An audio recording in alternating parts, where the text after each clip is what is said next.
Araw-araw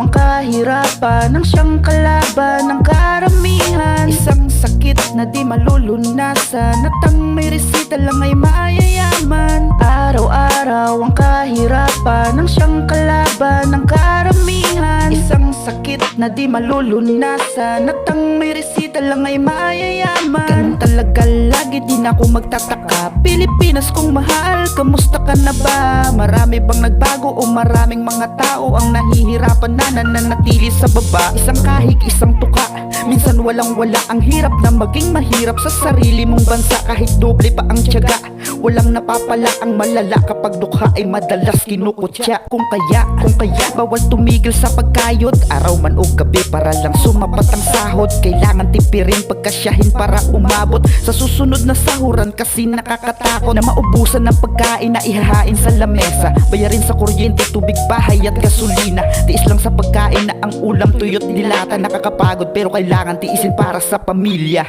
Araw-araw ang kahirapan ang siyang kalaban ng karamihan. Isang sakit na di malulunasan at ang may resita lang ay mayayaman. Araw-araw ang kahirapan ang siyang kalaban ng karamihan. Isang sakit na di malulunasan at ang may resita lang ay mayayaman.